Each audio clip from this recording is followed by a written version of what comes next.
Paper chromatography क्या होता है जी? हमारे पास ये जो क्रोमा है ये बेसिकली हमारे पास एक ग्रीक वर्ड है, ठीक है। इसको हम लिखते हैं ग्रीक वर्ड जो हमारे पास है क्रोमा, उससे निकला है ग्रीक वर्ड क्रोमा। और इसका मीनिंग क्या होता है जी? हम देख लेते हैं। हमारे पास है लिखा हुआ KHROMA क्रोमा, ठीक है। इसका मीनिंग होता है जी हमारे पास जो कलर होता है, ठीक है, उससे रिलेटेड होता है। इसका मतलब होता है कलर। यहाँ पर हम लिखते हैं LOUR कलर, ठीक है। अब यहाँ पर हमारे पास जो है वो किसके ऊपर एम्फोसिस है? पेपर क्रोमेटोग्राफी के ऊपर, ठीक है। यानी कि हम यहाँ पर हम क्या यूज करेंगे? एक पेपर यूज करेंगे और उसके ऊपर हम डिफरेंट कलर पैटर्न्स को देखेंगे। ग्राफी बेसिकली है ये जिस तरह ग्राफ बनाया जाता है, ठीक है। तो हम कहते हैं कि हमारे पास डिफरेंट जगह पर जो डिफरेंट उनकी पोजीशंस बन रही होती हैं उनको हम कहते हैं, कोई भी पॉइंट्स जो हम लगा रहे होते हैं उनको हम ग्राफ कहते हैं। यहाँ पर हम पेपर क्रोमेटोग्राफी की बात करें तो हमारे पास जो पेपर होता है बेसिकली वो वुड के पल्प से मिलके बना होता है, ठीक है। उसके अंदर सेलुलोज के मॉलिक्यूल्स होते हैं, ठीक है। लेट्स सपोज ये हमारे पास जो है वो स्पेसिफिक किस्म के मॉलिक्यूल्स हैं, ठीक है। और ये हमारे पास जो है इसके दरमियान में लूजली बाउंड वाटर मॉलिक्यूल्स भी होते हैं। ये जो ब्लू कलर के मैं बना रही हूँ जी, लेट्स सपोज ये हमारे पास वाटर मॉलिक्यूल्स हैं, ठीक है। अब ये वाटर मॉलिक्यूल जो हैं ये हमारे पास जगह जगह अवेलेबल होते हैं, वाटर मॉलिक्यूल्स, ठीक है, वाटर मॉलिक्यूल्स। अब हम इसकी असम्बली को देख लेते हैं कि हमारे पास पेपर क्रोमेटोग्राफी हम किस तरह से करते हैं। बेसिकली हमारे पास ऐसा होता है कि एक टैंक होता है, ठीक है। सबसे पहले हम देखते हैं ये हम ले आए, ठीक है। और इसके अंदर जो है हम यहाँ पर पेपर एक डिस्प्ले करते हैं, रखते हैं और उसको एक यहाँ पर हमने जो है एक तरह का हमारे पास लिड सी होती है, सॉरी एक स्टैंड सा होता है, उसके साथ अटैच कर देते हैं, क्लैम्प कर देते हैं, ठीक है जी। और नीचे हमारे पास ये जो नजर आ रही है सॉल्वेंट अवेलेबल होता है।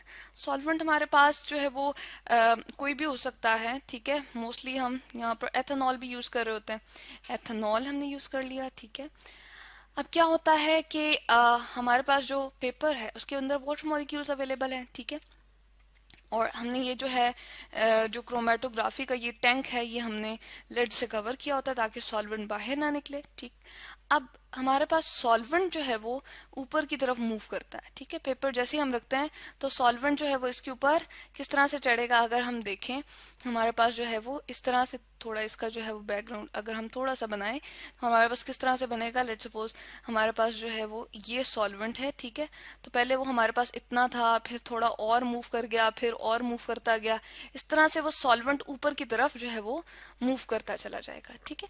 अब जैसे जैसे सॉल्वेंट ऊपर की तरफ मूव कर रहा है, ठीक है, तो हमारे पास क्या होता है वो वाले हमारे पास डिफरेंट किस्म के, यहाँ पर हम क्या करते हैं, चलें बेसिकली हम ये भी देख लेते हैं। 2 सेंटीमीटर की लाइन ड्रॉ करते हैं जी, ठीक है, बिल्कुल फुट लाइन जिसको हम कहते हैं। और वहां पर हम स्पेसिफिक किस्म का जो है वो क्या करते हैं, स्पॉट एक लगा देते हैं। डिफरेंट चले हमने फूड कलर्स का जो है वो स्पॉट लगा दिया, ठीक है। ये हमारे पास हम देखना चाह रहे हैं कि हमारे पास उसमें कौन कौन से एजेंट्स मिलके फूड कलर बना रहे हैं, ठीक है। यहाँ पर हमने ये स्पॉट लगा दिया, यहाँ पर हमने लेट्स सपोज इस तरह का लगा दिया। चले हम इस तरह का लगा लेते हैं कि यहाँ पर हमारे पास ये वाला लगा हुआ है, ठीक है, ठीक है। तो ये डिफरेंट किस्म के जो हमारे पास स्पॉट्स हैं ये लगे हुए होते हैं, लगा देते हैं हम बेस लाइन पे और बिल्कुल छोटे से लगाते हैं, थोड़े से हम इसको जो है वो इस तरह से लगाते हैं, इस तरह से, ठीक है। और फिर क्या करते हैं उसको हम सॉल्वेंट में रख देते हैं।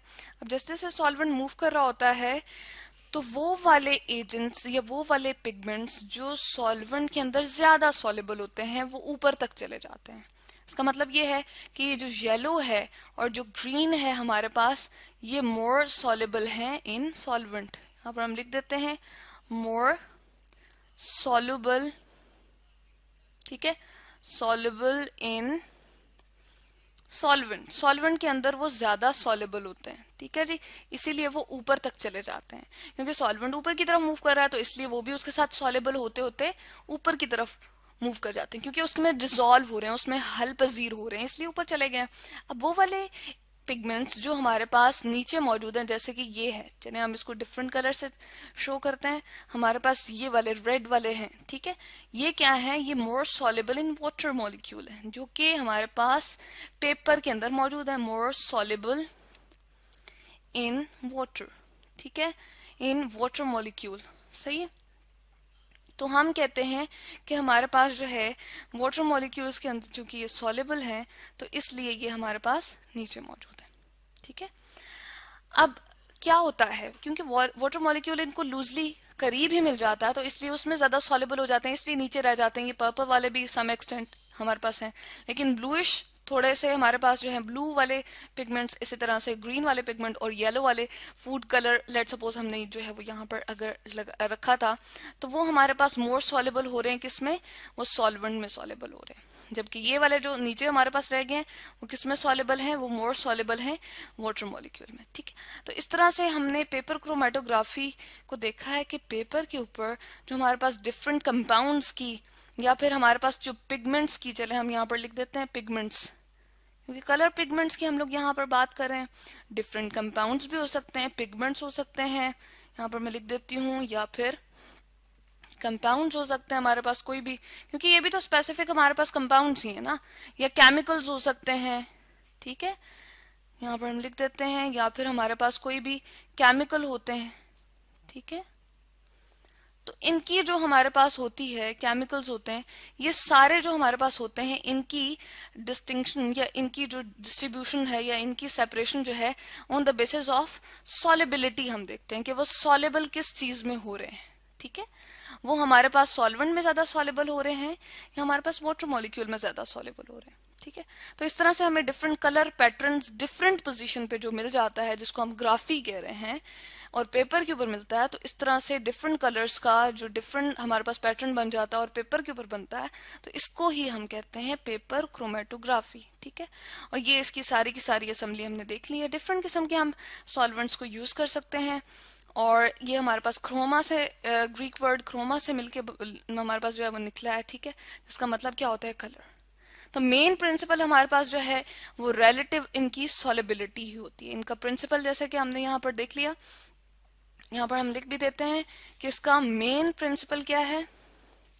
मेन प्रिंसिपल यानी कि किस बेसिस पे हमारे पास जो है ये काम करता है। प्रिंसिपल हमारे पास जो है वो ये है कि रिलेटिव सॉलिबिलिटीज हम इनकी देखते हैं कि एक स्पॉट जो है या एक रिएजेंट जो है या एक पिगमेंट जो है या एक कंपाउंड, वो दूसरे के हिसाब से रिलेटिव, हम इसको लिखते हैं रिलेटिव। ठीक है, रिलेटिव सॉलिबिलिटीज को हम चेक करते हैं। रिलेटिव